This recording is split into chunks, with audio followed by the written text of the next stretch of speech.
ಸ್ನೇಹಿತರೆ, ಮಹಾಭಾರತ ಕಥಾಮೃತಕ್ಕೆ ಸ್ವಾಗತ, ಸುಸ್ವಾಗತ. ಗೆಳೆಯರೆ, ಹೂವಿನ ರಾಶಿಯಲ್ಲಿ ಶ್ರೀಕೃಷ್ಣನ ದೇಹ ಮಲಗಿತ್ತು. ಅವನ ದಿವ್ಯಾತ್ಮ ಆಗ್ಲೇ ತಾನು ಸೇರಬೇಕಿದ್ದ ಲೋಕವನ್ನ ತಲುಪಿಯಾಗಿತ್ತು. ಬೆಳಗಿನ ಸೂರ್ಯೋದಯದ ಸಮಯಕ್ಕೆ ಅರ್ಜುನ ಕೂಡ ಅಲ್ಲಿಗೆ ಬಂದಿದ್ದ. ಸೂರ್ಯನ ಕಿರಣಗಳು ಅವತ್ತು ಎಂದಿನ ಹಾಗೆ ಪ್ರಕಾಶಮಾನವಾಗೂ ಇರಲಿಲ್ಲ, ತೇಜೋವಂತ ಅಂತ ಕೂಡ ಅನ್ನಿಸ್ಕೊಳ್ತಿರ್ಲಿಲ್ಲ. ಇಡೀ ಜಗತ್ತನ್ನ ಬೆಳಗುವ ಸೂರ್ಯ ಕೂಡ ಕೃಷ್ಣ ಭೂಲೋಕದಿಂದ ಮರಳಿದ್ದನ್ನ ಕಂಡು ಮಂಕು ಬಡಿದವನಂತೆ ತೋರ್ತಾ ಇದ್ದ. ಅವನ ಮಂದ ಕಿರಣಗಳು ಶೋಕ ಸೂಚಕ ಅನ್ನಿಸ್ತಾ ಇದ್ವು. ಇನ್ನು ಕೃಷ್ಣ ಭೌತಿಕವಾಗಿ ನಮ್ಮ ಜೊತೆ ಇಲ್ಲ ಅನ್ನೋ ಮಾತು ಕೇಳಿನೇ ಅರ್ಜುನ ಕುಸಿದು ಹೋದ. ಕೃಷ್ಣನಿಲ್ಲದ ಮೇಲೆ ಅಲ್ಲಿ ಇನ್ನೇನೂ ಇಲ್ಲ ಅನ್ನೋ ಶೂನ್ಯ ಅವನನ್ನು ಆವರಿಸಿಕೊಳ್ತು. ಆದರೆ ಮಾಡಬೇಕಾದ ಯಾವ ಕರ್ತವ್ಯವನ್ನು ಮರೆಯೋ ಹಾಗಿರಲಿಲ್ಲ.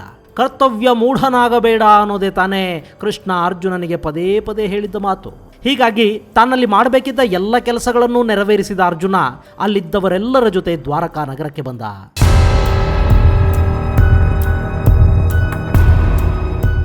ಅಲ್ಲಿ ಕೃಷ್ಣನ ಅವಸಾನದ ವಿಷಯ ಗೊತ್ತಾದ ಕೂಡಲೇ ವಸುದೇವ ಹಾಗೂ ದೇವಕಿಯರು ದುಃಖಿತರಾದರು. ಅವರಿಗೆ ಕಡೆಯ ಕ್ಷಣದಲ್ಲಿ ಕೃಷ್ಣ ಅವರ ಜನ್ಮ ರಹಸ್ಯವನ್ನು ಹೇಳದೇ ಇದ್ದಿದ್ರೆ ಅವರ ದುಃಖಕ್ಕೆ ಎಣೆಯೇ ಇರ್ತಿರ್ಲಿಲ್ವೇನೋ. ಆದರೆ ದ್ವಾರಕೆಯಿಂದ ಪ್ರಭಾಸಕ್ಕೆ ಹೋಗುವಾಗಲೇ ಕೃಷ್ಣ ದೇವಕಿ ವಸುದೇವರನ್ನ ಭೇಟಿಯಾಗಿದ್ದ. ಯಾದವ ಯುವಕರ ಪರಿಸ್ಥಿತಿಯನ್ನ, ಅವರು ಧರ್ಮ ಮಾರ್ಗದಿಂದ ದೂರ ಸರಿತಿರೋದನ್ನ, ಯಾದವರಿಗಾಗಿ ಏನೆಲ್ಲ ಮಾಡಿದರೂ ಕೂಡ ಆ ಯುವಕರು ತನ್ನನ್ನೇ ಹಳಿದು ಮಾತನಾಡತೊಡಗಿದ್ದನ್ನ ತಂದೆಯ ಮುಂದೆ ಹೇಳಿಕೊಂಡಿದ್ದ ಕೃಷ್ಣ, ಒಂದಿಡೀ ತಲೆಮಾರು ಮದ್ಯ ಮಾಲಿನ್ಯರ ದಾಸರಾಗಿ ಹೋಗಿದ್ದಾರೆ. ನಾನು ಧರ್ಮ ಸಂಸ್ಥಾಪನೆಗಾಗಿ ನನ್ನ ಇಡೀ ಜೀವನವನ್ನ ಮುಡುಪಾಗಿಟ್ರೆ ನನ್ನದೇ ನಾಡಿನ ಯುವಕರು ಧರ್ಮ ವಿಮುಖರಾಗಿ ಹೋಗ್ತಾ ಇದ್ದಾರೆ ಅಂತ ತನ್ನ ನೋವನ್ನ ಹಂಚಿಕೊಂಡಿದ್ದ. ಕೃಷ್ಣನ ಮಾತುಗಳನ್ನು ಕೇಳಿ ವಸುದೇವನ ಮನಸ್ಸು ಕೂಡ ಭಾರವಾಗಿತ್ತು. ವಸುದೇವ ತೀವ್ರ ದುಃಖಿತನಾದಾಗ ಕೃಷ್ಣ ತಾನೇ ತನ್ನ ತಂದೆಯನ್ನ ಸಮಾಧಾನ ಮಾಡಿದ್ದ. ನೀವಿಬ್ಬರು ಯಾರು ಅನ್ನೋದನ್ನ ನೆನಪು ಮಾಡಿಕೊಳ್ಳಿ. ಅಪ್ಪ, ನೀನು ಕಶ್ಯಪ ಮಹರ್ಷಿ, ನನ್ನ ತಾಯಿ ದೇವಕಿ, ಮಾತೆ ಅದಿತಿ. ಈ ಜನ್ಮದಲ್ಲಿ ನೀವಿಬ್ಬರು ನನ್ನ ತಂದೆ ತಾಯಿಯರಾಗಿದ್ದೀರಿ. ಇಲ್ಲಿ ನಾವು ಬಂದ ಕೆಲಸ ಮುಗಿದ ನಂತರ ಯಾರಿಗೂ ಇಲ್ಲೇ ಉಳಿಯುವ ಅವಕಾಶ ಹಾಗೂ ಅನುಮತಿ ಇರೋದಿಲ್ಲ. ಎಲ್ಲವೂ ಒಂದು ದಿನ ಇಲ್ಲಿಂದ ಹೋಗಲೇಬೇಕು ಅನ್ನೋ ಅಂತಿಮ ಸತ್ಯವನ್ನ ಅವರಿಗೆ ಮನವರಿಕೆ ಮಾಡಿಕೊಟ್ಟಿದ್ದ ಕೃಷ್ಣ. ಆದರೂ ಕೃಷ್ಣ ಇನ್ನಿಲ್ಲ ಅನ್ನೋ ಸುದ್ದಿ ಕೇಳಿ ವಸುದೇವನ ಹೃದಯ ವಿಲಪಿಸತೊಡಗಿತ್ತು. ಮರುದಿನದ ಸೂರ್ಯೋದಯದ ವೇಳೆಗೆ ವಸುದೇವ ಕೂಡ ದೇಹತ್ಯಾಗ ಮಾಡಿದ ಸುದ್ದಿ ಬಂತು. ಅರ್ಜುನ ಆ ದಂಪತಿಗಳ ಅಂತ್ಯ ಸಂಸ್ಕಾರವನ್ನು ಕೂಡ ಮುಗಿಸಿ ಅಲ್ಲಿಂದ ಹಸ್ತಿನಾವತಿಯತ್ತ ಹೊರಟ.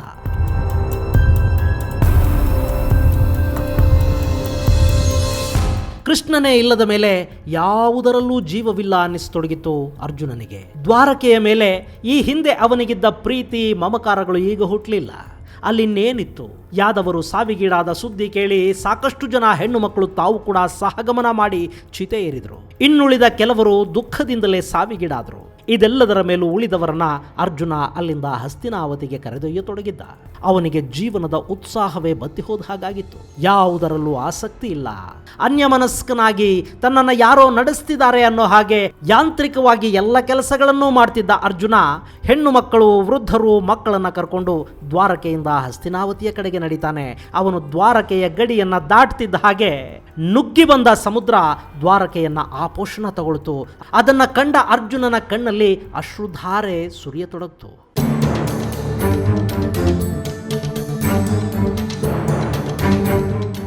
ಹೀಗೆ ದ್ವಾರಕೆಯಿಂದ ಹೊರಟ ಅರ್ಜುನ ಕಾಡಲ್ಲಿ ವಿಶ್ರಮಿಸಿಕೊಂಡು ಅಲ್ಲಿಂದ ಮುಂದೆ ಸಾಗ್ತಾ ಇದ್ದ. ಅಷ್ಟು ಅಸಹಾಯಕ ದುಃಖಿತ ಜನರ ನಡುವೆ ಇದ್ದ ಇಬ್ಬರು ಗಂಡಸರು ಅಂದರೆ ಒಬ್ಬ ಅರ್ಜುನ, ಮತ್ತೊಬ್ಬ ಸಾರಥಿ ದಾರುಕ ಮಾತ್ರ. ಇದನ್ನೆಲ್ಲ ಗಮನಿಸ್ತಿದ್ದ ದಾರಿಗಳ್ಳರ ಪಡೆಯೊಂದು ಇವರ ಮೇಲೆ ದಾಳಿ ಮಾಡ್ತು.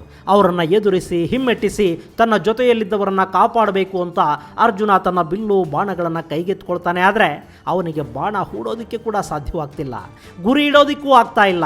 ದಾಳಿ ಮಾಡಿದ ಕಳ್ಳರು ಅರ್ಜುನನ ಮೈ ಮೇಲಿನ ಒಡವೆಗಳನ್ನು ಕೂಡ ಬಿಡದೆ ಎಲ್ಲವನ್ನು ದೋಚಿಕೊಂಡು ಅಲ್ಲಿಂದ ಪರಾರಿಯಾದರು. ಅರ್ಜುನ ನಿಸ್ಸಹಾಯಕನಾಗಿದ್ದ. ಯಾವ ಪಾರ್ಥ ಕುರುಕ್ಷೇತ್ರ ಕದನ ಭೂಮಿಯಲ್ಲಿ ಸಾವಿರಾರು ಮಂದಿಯನ್ನು ಒಂದೇ ಸಮಕ್ಕೆ ಕೊಂದು ಮುಗಿಸ್ತಾ ಇದ್ನೋ, ಯಾವ ಪಾರ್ಥನ ಬಿಲ್ಲುಗಾರಿಕೆಯ ಮುಂದೆ ಸಮಸ್ತ ಜಗತ್ತು ನತಮಸ್ತಕವಾಗ್ತಾ ಇತ್ತೋ, ಆ ಪಾರ್ಥ ಸಾಮಾನ್ಯ ಕಾಡುಗಳ್ಳರನ್ನ ಎದುರಿಸೋದಿಕ್ಕಾಗದೆ ಅಸಹಾಯಕನಾಗಿ ಹೋಗಿದ್ದ. ತನಗೆ ಏನಾಯ್ತು ಅನ್ನೋ ಬಗ್ಗೆ ಯೋಚಿಸುತ್ತಲೇ ಅವನು ಯಾದವ ಪರಿವಾರದೊಂದಿಗೆ ಹಸ್ತಿನಾವತಿಗೆ ಬರ್ತಾನೆ. ಅಲ್ಲಿ ಅವರೆಲ್ಲರನ್ನ ಯುಧಿಷ್ಠಿರನಿಗೆ ಒಪ್ಪಿಸಿ ನಿಸ್ತೇಜನಾಗಿ ನಿತ್ರಾಣನಾಗಿ ಅಲ್ಲಿ ಒಂದು ಕ್ಷಣ ಕೂಡ ನಿಲ್ಲೋದಿಕ್ಕಾಗದವನಂತೆ ಮೂರ್ಛಿತನಾಗ್ತಾನೆ. ಯುಧಿಷ್ಠಿರ ಯಾದವ ಪರಿವಾರಕ್ಕೆ ಹಸ್ತಿನಾವತಿಯಲ್ಲಿ ಸೂಕ್ತ ವ್ಯವಸ್ಥೆಗಳನ್ನು ಮಾಡಿಕೊಟ್ಟ.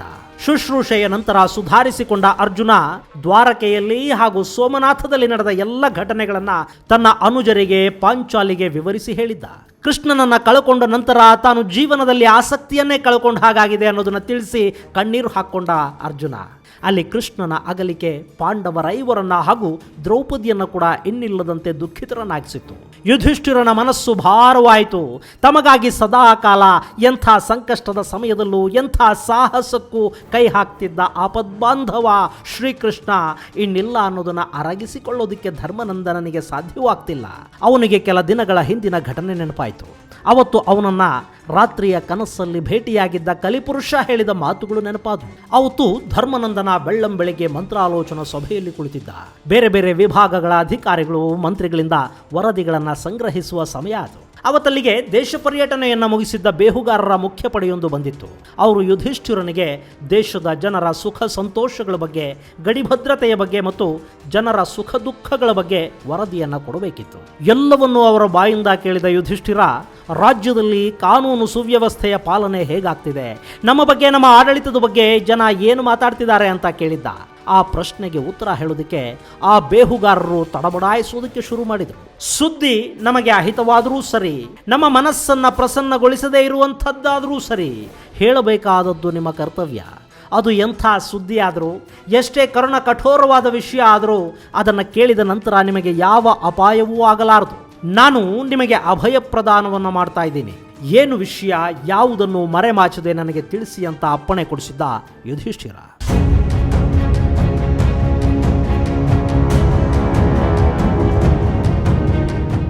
ದೊರೆನೆ ಹಾಗೆ ಹೇಳಿದ ಮೇಲೆ ಅಲ್ಲಿ ಚಾರರಿಗೆ ಮಾತಾಡದೆ ವಿಧಿಯೇ ಇರಲಿಲ್ಲ. ಅವರ ಪೈಕಿ ಹಿರಿಯನಾದ ಭದ್ರಬಾಹು ಮಾತಾಡೋದಕ್ಕೆ ಶುರು ಮಾಡ್ತಾನೆ. ಮಹಾಪ್ರಭುಗಳು ನಮ್ಮನ್ನು ಕ್ಷಮಿಸಬೇಕು. ಪ್ರಭು, ರಾಜ್ಯದಲ್ಲಿ ಶ್ರೀಮಂತರು ವಿಚಿತ್ರವಾದ ಅಭ್ಯಾಸಗಳನ್ನು ಮತ್ತೆ ಶುರು ಮಾಡ್ಕೊಂಡಿದ್ದಾರೆ. ಹಾಗೆ ನೋಡಿದರೆ ಇದು ಹಸ್ತಿನಾವತಿಗೆ ಹೊಸತೇನಲ್ಲ, ಆದರೆ ನಿಮಗೆ ಗೊತ್ತಿಲ್ಲದಿದು. ಯಾಕೆಂದ್ರೆ ತಾವು ಹೆಚ್ಚು ವರ್ಷ ಕಾಡಲ್ಲೇ ಕಾಲ ಕಳೆದವರು. ಇಲ್ಲಿ ಏನಾಗ್ತಿತ್ತು ಅನ್ನೋದು ನಿಮಗೆ ಸರಿಯಾಗಿ ಗೊತ್ತಿಲ್ಲ. ದುರ್ಯೋಧನ ಮಹಾರಾಜರಿದ್ದಾಗ ಆಚರಣೆಗೆ ಬಂದಿದ್ದ ಸಂಪ್ರದಾಯ ಮತ್ತೆ ಶುರುವಾಗಿದೆ ಪ್ರಭು. ಅದಕ್ಕವರು ತಮ್ಮ ಹೆಸರನ್ನ ಉದಾಹರಣೆಯಾಗಿ ಕೊಡ್ತಾ ಇದ್ದಾರೆ. ಪ್ರಭು, ಅದು ಕೆಟ್ಟ ಆಚರಣೆ. ಆದರೆ ಅವನಿಷ್ಟು ಹೇಳಿ ರಾಗ ತೆಗೆದಿದ್ದ. ಯುಧಿಷ್ಠಿರನ ಕುತೂಹಲ ಮತ್ತಷ್ಟು ಹೆಚ್ಚಾಯಿತು. ಏನದು ಕೆಟ್ಟ ಸಂಪ್ರದಾಯ? ನಮ್ಮ ರಾಜ್ಯದಲ್ಲಿ ಅದು ನಡೀತಿರೋದಾದ್ರೂ ಹೇಗೆ? ಅದಕ್ಕೆ ನನ್ನ ಹೆಸರನ್ನ ಯಾಕೆ ಬಳಕೆ ಮಾಡ್ತಾ ಇದ್ದಾರೆ? ಸ್ವಲ್ಪ ಕುತೂಹಲ ಹಾಗೂ ಆತಂಕದಿಂದ ಪ್ರಶ್ನಿಸಿದ್ದ ಯುಧಿಷ್ಠಿರ. ಈಗ ಅಲ್ಲಿ ಏನು ನಡೀತಿದೆ ಅನ್ನೋದನ್ನ ಹೇಳಲೇಬೇಕು. ಆದರೆ ಅದನ್ನು ಹೇಳಿಬಿಟ್ರೆ ಮಹಾರಾಜನಿಗೆ ಸಿಟ್ಟು ಬಂದರೆ ಗತಿ ಏನು? ಚಾರರು ಬೆವರತೊಡಗಿದ್ರು. ಆದರೂ ಭದ್ರಬಾಹು ಧೈರ್ಯ ಮಾಡ್ದ. ಪ್ರಭು, ತಾವು ಅಭಯ ಕೊಟ್ಟಿದ್ದೀರಿ. ಏನು ಹೇಳಿದ್ರು ಸತ್ಯನೇ ಹೇಳ್ತೀವಿ. ಅದು ನಿಮ್ಮ ಸಿಟ್ಟಿಗೆ ಕಾರಣ ಆಗಬಾರ್ದು. ಮಕ್ಕಳು ಮರಿ ಇರೋ ಜನ ನಾವು. ನಮಗೆ ಪ್ರಾಣಭಿಕ್ಷೆ ಕೊಡಬೇಕು ತಾವು, ಅಂಗಲಾಚಿದ್ದ ಭದ್ರಬಾಹು. ಆಯ್ತು, ನಿಮಗೆ ಅಭಯವಿದೆ, ಅದೇನು ಹೇಳು? ಯುಧಿಷ್ಠಿರನ ದನಿಯಲ್ಲಿ ಅಪ್ಪಣೆ ಇತ್ತು. ಪ್ರಭು, ತಾವು ಜೂಜಾಡಿ ಕಾಡು ಸೇರಿದ ನಂತರ ಇಲ್ಲಿ ಜೂಜಾಡುವ ಹುಚ್ಚು ಹೆಚ್ಚಾಯಿತು. ಶ್ರೀಮಂತರು ತಮ್ಮ ಮನೆಗಳಲ್ಲಿ, ಜೂಜು ಕೇಂದ್ರಗಳಲ್ಲಿ ಜೂಜನ್ನ ಅಭ್ಯಾಸ ಮಾಡಿಕೊಂಡ್ರು. ಅದಕ್ಕೆ ಈ ಹಿಂದಿನ ಮಹಾರಾಜರ ಆಕ್ಷೇಪಣೆ ಕೂಡ ಏನಿರಲಿಲ್ಲ. ಆ ನಂತರ ಆ ಜೂಜಿನ ಪದ್ಧತಿಗಳು ಬದಲಾದವು. ಜೂಜಾಟಕ್ಕೆ ಹೆಂಡತಿಯರನ್ನ ಪಣಕ್ಕಿಡೋದು ಶುರುವಾಯಿತು. ಅದನ್ನು ಕೂಡ ದುರ್ಯೋಧನ ಮಹಾರಾಜರು ತಪ್ಪು ಅಂತ ಹೇಳಲಿಲ್ಲ. ಕಾಲಕ್ರಮೇಣ ಅದು ಜನರಿಗೆ ಅಭ್ಯಾಸನೇ ಆಗೋಯ್ತು ಪ್ರಭು. ಆದರೆ ಯುದ್ಧ ಮುಗಿದು ನೀವು ರಾಜರಾದ ಮೇಲೆ ಈ ಕೆಟ್ಟ ಪದ್ಧತಿ ನಿಂತಿತ್ತು ಅಥವಾ ಗುಪ್ತವಾಗಿ ನಡೀತಿತ್ತೇನೋ? ಈಗದು ಬಹಿರಂಗವಾಗಿ ಶುರುವಾಗಿ ಹೋಗಿದೆ. ಅಷ್ಟೇ ಅಲ್ಲ, ಈ ಅನಿಷ್ಟ ಪದ್ಧತಿಗೆ ಅವರು ತಮ್ಮ ಹೆಸರನ್ನು ಬಳಕೆ ಮಾಡ್ಕೋತಿದ್ದಾರೆ. ಯುಧಿಷ್ಠಿರನಿಗೆ ಇದನ್ನು ಕೇಳಿ ಮೈಯಲ್ಲಿನ ರಕ್ತ ಎಲ್ಲ ಬಸಿದು ಹೋದ ಅನುಭವ. ನನ್ನ ಹೆಸರೇ ಅತ್ಯಂತ ಕಷ್ಟದಿಂದ ಕೇಳಿದ್ದ. ಹೌದು ಪ್ರಭು, ಮಹಾರಾಜರೇ ಹೆಂಡತಿನ ಜೂಜಿಗೆ ಪಣವಾಗಿಟ್ಟ ಮೇಲೆ ನಾವು ಹೆಂಗಸರನ್ನ ಪಣ ಇಟ್ಟು ಜೂಜಾಡೋದ್ರಲ್ಲಿ ತಪ್ಪೇನಿದೆ ಅಂತ ಮಾತಾಡ್ತಾ ಇದ್ದಾರೆ. ಸೋತ ನಂತರ ಸೋತ ಸಿಟ್ಟಿಗೆ ಯುದ್ಧ ಮಾಡಿ ಎಲ್ಲರನ್ನ ಕೊಂದವರು ಪಾಂಡವರು. ಆಟದ ನಿಯಮ ಗೊತ್ತಿಲ್ಲದ ಕಾಡು ಜನ ಅವರು ಅಂತಾರೆ. ಅಷ್ಟೇ ಅಲ್ಲ ಪ್ರಭು, ಇದಕ್ಕಾಗಿನೇ ದುರ್ಯೋಧನ ಇವರಿಗೆ ರಾಜ್ಯವನ್ನ ಬಿಟ್ಟು ಕೊಡ್ಲಿಲ್ಲ ಅಂತ ಆ ಮೂರ್ಖರು ಮಾತಾಡ್ಕೊಳ್ತಾ ಇದ್ದಾರೆ. ಕಾಡಲ್ಲಿದ್ದ ಅನಾಗರಿಕರು, ಅವರಿಗೆ ನಾಗರಿಕ ಬದುಕಿನ ರೀತಿ ರಿವಾಜುಗಳೇ ಗೊತ್ತಿಲ್ಲ. ದುರ್ಯೋಧನನ ಕಾಲವೇ ಚೆನ್ನಾಗಿತ್ತು ಅಂತ ಜನ ಆಡ್ಕೋತಿರೋದನ್ನ ಕೇಳಿದ್ವಿ ಪ್ರಭು. ನಿಮ್ಮಂಥ ಧರ್ಮಪ್ರಭುಗಳ ಬಗ್ಗೆ ಇಂಥ ಮಾತುಗಳನ್ನು ನಮ್ಮ ಬಾಯಲ್ಲಿ ಹೇಳಿದ್ರೆ ನಮ್ಮ ನಾಲಿಗೆ ಸೇದು ಹೋಗುತ್ತೆ, ನಮ್ಮ ಬಾಯಲ್ಲಿ ಹುಳ ಬೀಳುತ್ತವೆ, ನಮ್ಮ ಹೆಂಡತಿ ಮಕ್ಕಳು ನಾಶವಾಗ್ತಾರೆ ಪ್ರಭು. ಹೀಗಾಗಿ ಈ ಮಾತುಗಳನ್ನು ತಮಗೆ ಹೇಳೋದಕ್ಕೆ ನಮಗೆ ಧೈರ್ಯ ಬಂದಿರಲಿಲ್ಲ. ಧರ್ಮಪ್ರಭುಗಳು ನಮ್ಮ ತಪ್ಪನ್ನ ಹೊಟ್ಟೆಗೆ ಹಾಕೋಬೇಕು. ನಮಗೆ ಅಭಯ ಕೊಟ್ಟಿದ್ದೀರಿ ಅನ್ನೋದನ್ನ ಮರೀದೆ ಕಾಪಾಡಬೇಕು. ಬೇಹುಗಾರರ ನಾಯಕ ಕಣ್ಣೀರು ಹರಿಸ್ತಾ ದೀನವಾಗಿ ಬೇಡಿಕೊಳ್ಳತೊಡಗಿದ್ದ. ಉಳಿದವರು ಕೂಡ ಅಲ್ಲಿ ಕೈ ಮುಗಿದು ನಿಂತಿದ್ರು. ಅಲ್ಲಿ ಯುಧಿಷ್ಠಿರ ನಿಶ್ಶಕ್ತಗೊಂಡವನಂತೆ, ಮೈಯಲ್ಲಿನ ಶಕ್ತಿಯನ್ನ ಉತ್ಸಾಹವನ್ನ ಯಾರೋ ಎಳೆದು ಹಾಕಿಬಿಟ್ರೇನೋ ಅನ್ನೋ ಹಾಗೆ ಗರಬಡಿದವನಂತೆ ಕೂತು ಬಿಟ್ಟ. ಅವನನ್ನ ನೋಡಿ ಅಲ್ಲೇ ಸ್ವಲ್ಪ ಹೊತ್ತು ನಿಂತಿದ್ದ ಚಾರರು ಮಹಾರಾಜನಿಂದ ಯಾವ ಪ್ರತಿಕ್ರಿಯೆಯೂ ಇಲ್ಲದನ್ನ ಕಂಡ್ರು. ಸ್ವಲ್ಪ ಹೊತ್ತು ಅವನೇನಾದರೂ ಹೇಳ್ತಾನ ಅಂತ ಕಾದು ನಿಂತರು. ಆ ನಂತರ ಅವನಿಗೆ ವಂದಿಸಿ ಅಲ್ಲಿಂದ ಹೊರಟು ಹೋದರು. ಯುಧಿಷ್ಠಿರ ಎಷ್ಟು ಹೊತ್ತು ಅಲ್ಲಿ ಹಾಗೆ ಮೈ ಮೇಲೆ ಪ್ರಜ್ಞೆ ಇಲ್ಲದವನಂತೆ ಕುಳಿತು ಬಿಟ್ಟಿದ್ನೋ. ತಾನು ದ್ರೌಪದಿಯನ್ನ ಪಣವಾಗಿ ಒಡ್ಡಿ ಜೂಜಾಡಿದ್ದ 50 ವರ್ಷಗಳ ಹಿಂದಿನ ದುರ್ಘಟನೆ ಮತ್ತೆ ಅವನಿಗೆ ನೆನಪಾಗಿ ನಾಚಿಕೆಯಾದ ಹಾಗಾಯಿತು. ಅಷ್ಟೇ ಅಲ್ಲ, ಅವತ್ತು ತಾನು ಮಾಡಿದ ಕೆಲಸ ಇವತ್ತು ತನ್ನ ರಾಜ್ಯದಲ್ಲಿ ಮನರಂಜನೆಯ ಆಟ ಆಗಿದೆ. ಜನ ಹೆಂಡತಿಯರನ್ನ ಪಣಕ್ಕಿಟ್ಟು ಸೋತು ಹೋಗೋದನ್ನ, ಮತ್ಯಾರದ್ದೋ ಹೆಂಡತಿಯರನ್ನ ಗೆದ್ದು ಬೀಗೋದನ್ನ ಸಂಪ್ರದಾಯ ಮಾಡಿಕೊಂಡಿದ್ದಾರೆ. ಅವರಲ್ಲಿ ಲಂಪಟತನ ಹೆಚ್ಚಾಗಿದೆ ಅನ್ನೋದನ್ನ ಅವನು ಜೀರ್ಣಿಸಿಕೊಳ್ಳಲಾಗದೆ ಒದ್ದಾಡತೊಡಗಿದ್ದ. ಅವತ್ತು ಇಡೀ ರಾತ್ರಿ ಅವನಿಗೆ ಸರಿಯಾಗಿ ನಿದ್ರೆ ಕೂಡ ಹತ್ತಲಿಲ್ಲ. ಯಾವಾಗಲೋ ಮಂಪರಿನಲ್ಲಿದ್ದಾಗ ಅವನ ಮುಂದೆ ಕಲಿಪುರುಷ ಕಾಣಿಸ್ಕೊಂಡ. ಅವನ ಅಕರಾಳ ವಿಕರಾಳ ರೂಪವನ್ನು ಕಂಡು ಯುಧಿಷ್ಠಿರ ಬೆಚ್ಚಿ ಬಿದ್ದಿದ್ದ, ಚೀರಿದ್ದ, ಚೀತ್ಕರಿಸಿದ್ದ, ಅವನನ್ನು ಪ್ರಶ್ನಿಸಿದ್ದ, ನಿಂದಿಸಿದ್ದ. ಅವನ ಜೊತೆಗಿದ್ದವನು ಯಾರು ಅಂತ ಕೇಳಿದ್ದ. ಕಲಿಪುರುಷ ಒಮ್ಮೊಮ್ಮೆ ದುರ್ಯೋಧನನಂತೆ, ಅವನ ಜೊತೆಗಿದ್ದವನು ಶಕುನಿಯಂತೆ ಕಂಡಾಗ ಆಶ್ಚರ್ಯಗೊಂಡಿದ್ದ. ಅವನ ಜೊತೆ ವಾದಕ್ಕೆ, ಚರ್ಚೆಗೆ ಇಳಿದಿದ್ದ. ಅದೆಲ್ಲವೂ ಈಗ ಕೃಷ್ಣ ಅವತಾರ ಅಂತ್ಯವಾದ ಸುದ್ದಿಯನ್ನ ಕೇಳಿದ ನಂತರ ಯುಧಿಷ್ಠಿರನಿಗೆ ಅವತ್ತು ನಡೆದ ಅಷ್ಟೂ ಘಟನೆ, ಕಲಿಪುರುಷನೊಂದಿಗಿನ ಅಷ್ಟೂ ಮಾತುಕತೆ ಮತ್ತೆ ನೆನಪಾಗತೊಡಗಿತು. ಇಷ್ಟಕ್ಕೂ ಅವತ್ತು ಯುಧಿಷ್ಠಿರನಿಗೆ ದರ್ಶನ ಕೊಟ್ಟ ಕಲಿಪುರುಷ ಹೇಳಿದ್ದೇನು ಮುಂದಿನ ಸಂಚಿಕೆಯಲ್ಲಿ ನೋಡೋಣ. ಅಲ್ಲಿವರೆಗೆ ಜೈ ಹಿಂದ್, ಜೈ ಕರ್ನಾಟಕ.